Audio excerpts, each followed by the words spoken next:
নমস্কার বন্ধুরা, legal for all চ্যানেলে আপনাদের সবাইকে স্বাগত। আজকে আমরা যে টপিকটা নিয়ে আলোচনা করব সেটা হচ্ছে, ধরুন আপনারা কোনো একটা জমি পারচেস করলেন।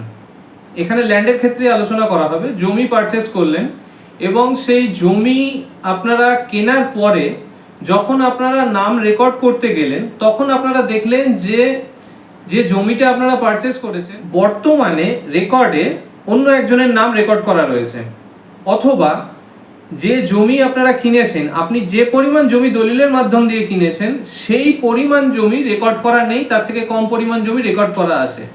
সেই ক্ষেত্রে আপনারা কি করবেন? এবার আপনাদের বলি যে আপনারা তো জমি কিনলেন, জমি কিনে আপনারা 3-4 মাস বাদে যখন আপনারা গেলেন, গিয়ে দেখলেন যে জমি অন্য কারোর নামে রেকর্ড করা রয়েছে, তখন আপনাদের কি করণীয়?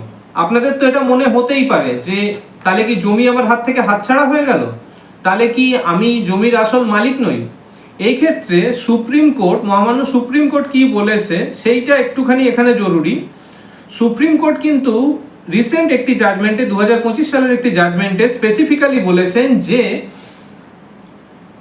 শুধুমাত্র জমি রেজিস্ট্রি করা বা দলিল রেজিস্ট্রি করার মাধ্যম দিয়ে কেউ জমির মালিক হয় না, যতক্ষণ না পর্যন্ত কোনো একটি জমি রেকর্ড করা হচ্ছে বা বিভিন্ন রকমভাবে মিউটেশন, অন্যান্য যা যা প্রসিডিওর যেগুলো রয়েছে সেই প্রসিডিওরগুলো যতক্ষণ না পর্যন্ত কমপ্লিট করা হচ্ছে ততক্ষণ পর্যন্ত কেউ জমির অ্যাবসলিউট মালিক হচ্ছে না। তাহলে এই ক্ষেত্রে আপনার কি মনে হবে? আপনার হয়তো মনে হবে যে না, আপনি কি জমিটা কিনে ঠকে গেলেন, যে আপনার যে জমিটা আপনি কিনেছেন সেই জমিটার কি মালিক কি অন্য কেউ, তাহলে আপনার যে টাকাটা আপনি খরচা করেছেন সেই টাকাটা কি সম্পূর্ণ জলে চলে গেল? এই ক্ষেত্রে, এই রকম সিচুয়েশনের ক্ষেত্রে যখন আপনারা জমি কিনছেন বা জমি পারচেস করছেন, তার 15 থেকে, যেদিনকে আপনারা দলিল হ্যান্ডওভার পাচ্ছেন তার 15 থেকে 30 দিনের মধ্যে আপনারা বিএলআরও অফিসে গিয়ে নিজের নাম নথিভুক্ত করে নেবেন। যা যা সাপোর্টিং ডকুমেন্ট লাগে সেই সব সাপোর্টিং ডকুমেন্ট দিয়ে আপনারা নিজেদের নাম নথিভুক্ত করে নেবেন। কিন্তু অনেক সময় এরকমও দেখা যায় যে 1 বছর, 2 বছর, 3 বছর, 4 বছর, 5 বছর পরেও কেউ কেউ যাচ্ছে, গিয়ে বিএলআরও অফিসে তার নাম নথিভুক্ত করাতে যাচ্ছে, এবং নথিভুক্ত যখন করাতে যাচ্ছে, নথিভুক্ত করাতে গিয়ে তারা দেখছে যে তাদের নামের জায়গায় অন্য লোকের নাম রেকর্ড করা রয়েছে, অথবা যার কাছ থেকে তিনি কিনেছেন তার নামের জায়গায় অন্য লোকের নাম রেকর্ড করা রয়েছে।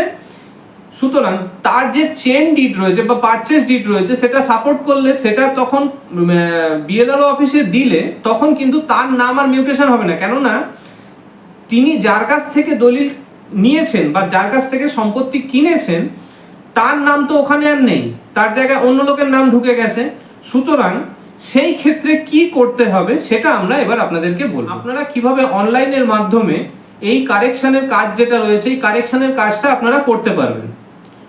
প্রথমে আপনাদের করতে হবে যেটা, আমাদের বাংলার ভূমি বলে একটি পোর্টাল আছে ওয়েস্ট বেঙ্গল গভর্নমেন্টের, বাংলার ভূমি পোর্টালে গিয়ে আপনাদের নিজেদের নাম নথিভুক্ত করতে হবে। নথিভুক্ত করে তারপরে তার আন্ডারে আপনি দেখবেন ড্রপডাউন লিস্টের মধ্যে মিউটেশন কনভার্সন অ্যাপ্লিকেশন রয়েছে।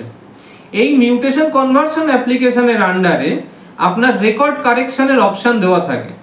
এই রেকর্ড কারেকশনের যে অপশন রয়েছে, এখানে গিয়ে আপনাদের নিজেদের নাম, ডিটেলস যা যা আছে সবকিছু দিয়ে আপনাদেরকে এগুলো কারেকশন করতে হবে, এবং এরপরে আপনার একটা মিসকেস নাম্বার জেনারেট হবে, এবং এই মিসকেস নাম্বার যে জেনারেট হবে এরপরে আপনার হিয়ারিং এর ডাক হবে। সেই হিয়ারিং এ আপনার অরিজিনাল ডকুমেন্ট সবকিছু নিয়ে যেতে হবে।